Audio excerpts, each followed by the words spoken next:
Hello दोस्तों, आपका Praveen academy में स्वागत है। आज का टॉपिक है हमारा अम्ल के भौतिक गुणधर्म यानी गुण।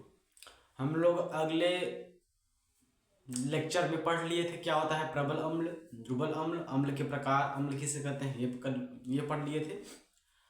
अब हम लोग पढ़ेंगे अम्ल के भौतिक गुणधर्म या फिर गुण, फिजिकल प्रॉपर्टीज ऑफ एसिड। ठीक है, अम्ल की परिभाषा आप लोग पढ़ लिए थे। जो स्वाद में खट्टे होते हैं, नीले लिटमस पेपर को लाल में बदल देते हैं, उसे हम अम्ल कहते हैं। जो जलीय विलयन में H+ आयन दे उसे भी हम अम्ल कहते हैं। ठीक, तो आइए जानते हैं हम अम्ल के भौतिक गुणधर्म क्या होते हैं। अम्ल स्वाद में कैसे होते हैं? खट्टे होते हैं। भौतिक मतलब क्या होता है? ये भौतिक जो लिखा गया है, भौतिक का होता है जो हम उसको रियलिटी रूप से कर सकते हैं, देख सकते हैं। और रासायनिक मतलब जो अंदर से होता है, फिजिकल मतलब जो बाहर से, फिजिकल समझ लीजिए बाहर और केमिकल समझ लीजिए अंदर। ठीक, तो अम्लों के भौतिक गुणधर्म क्या होते हैं? Physical properties of acid. ये क्या होता है? अम्ल स्वाद में खट्टे होते हैं। सही बात है, जब आप नींबू को चखेंगे तो उसका स्वाद कैसा आता है? खट्टा आता है। आम को खाएंगे तो कैसा आता है? खट्टा आता है। इमली का स्वाद खट्टा आता है। तो सब क्या है? अम्ल है। ये पहचानने का नियम बता रहा है कि हम कैसे पहचानेंगे कि कौन अम्ल है। जो स्वाद में खट्टे होते हैं उसे क्या बोल देते हैं? हम अम्ल बोल देते हैं। और अम्ल नीले लिटमस पेपर को किस में बदल देते हैं? लाल में। आप जाएंगे मेडिकल स्टोर पे, मांगेंगे लिटमस पेपर। जब लिटमस पेपर लेंगे तो आप अम्ल अम्ल अम्ल जब इस पे जब संपर्क में जाएगा, ये लिटमस पेपर, नीला लिटमस पेपर जब अम्ल से संपर्क करेगा तो वह लाल में बदल जाएगा। जो नीला रहेगा किससे बदल जाएगा? लाल में बदल जाएगा। ठीक, अम्ल की प्रकृति संक्षारक होती है, मतलब कि अम्ल बहुत ही खतरनाक एक केमिकल है। यदि हमारे त्वचा पे वो गिर गया तो हमारा त्वचा क्या कर सकता है? नष्ट कर सकता है। किसी भी चीज पे गिरेगा तो क्या हो जाएगा? वो नष्ट हो जाएगा। इसे बोलता है संक्षारक, इसलिए बोल रहा है क्या? संक्षारक, यानी कि नष्ट कर दे रहा है। जैसे कागज, त्वचा आदि नष्ट हो जाते हैं। ठीक, जब ये कागज पे, लकड़ी पर गिरता है तो क्या हो जाता है? सब नष्ट हो जाते हैं। आइए, हम लोग पढ़ चुके हैं फिजिकल को, अब पढ़ते हैं chemical. Chemical properties of acid. ठीक, आइए पढ़ते हैं क्या है वो, देखते हैं उसे कैसे करते हैं।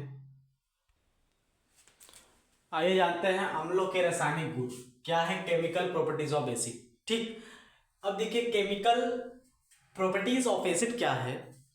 जब हम यह अम्ल जो है, अम्ल का रिएक्शन किससे कराएंगे? धातु के साथ। जैसे हम मान लेते हैं आयरन का रिएक्शन किससे करा दें? HCl से। ये क्या है? धातु है। और ये क्या है? ये है अम्ल। क्या है? अम्ल। जब धातु का रिएक्शन अम्ल से कराया जाता है तो लवण और हाइड्रोजन गैस बाहर निकलता है। ठीक, जब अम्ल का रिएक्शन किससे कराया जाता है? धातु से, तो क्या होगा? हाइड्रोजन तो पहले बाहर निकल जाएगा। अब क्या बचा? FeCl, तो यहां जाकर आ जाएगा FeCl। अब सी बात है, लेकिन यहाँ पर हाइड्रोजन गैस 2 है, यहाँ पर हाइड्रोजन 1 है। इसको गुणा करने के लिए यहाँ 2 गुणेंगे तो Cl भी 2 हो जाएगा, यहाँ गुणा करेंगे तो हमारा Fe यहाँ भी 2 से गुणा कर देंगे। हमारा इक्वेशन क्या हो गया? संतुलित हो गया। अब लेते हैं नेक्स्ट एग्जाम्पल। ये फर्स्ट एग्जाम्पल है। नेक्स्ट एग्जाम्पल लेते हैं जिंक का रिएक्शन किससे कराते हैं? H2SO4 से। H2SO4 सल्फ्यूरिक अम्ल से। ये जिंक क्या है? धातु है। और ये क्या है? अम्ल है।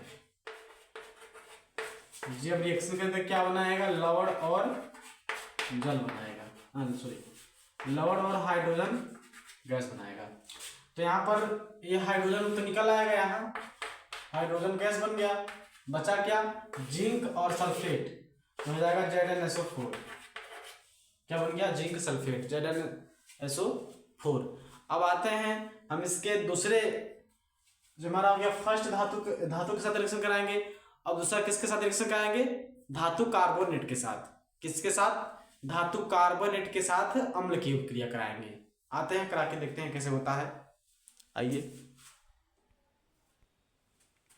आते हैं हम धातु के रासायनिक गुण के दूसरे प्रकार पे, जो हमारा धातु कार्बोनेट तथा हाइड्रोजन कार्बोनेट के साथ अपक्रिया। अम्ल का किससे किससे अपक्रिया कराएंगे? अम्ल का धातु कार्बोनेट तथा हाइड्रोजन कार्बोनेट के साथ अपक्रिया कराएंगे। देखिए पहला कंसेप्ट क्या है, जब धातु कार्बोनेट का अपक्रिया अम्ल से कराएंगे तो क्या बनेगा? जब धातु कार्बोनेट की अपक्रिया अम्ल से कराएंगे तो क्या बनेगा? लवण, कार्बन डाइऑक्साइड और जल।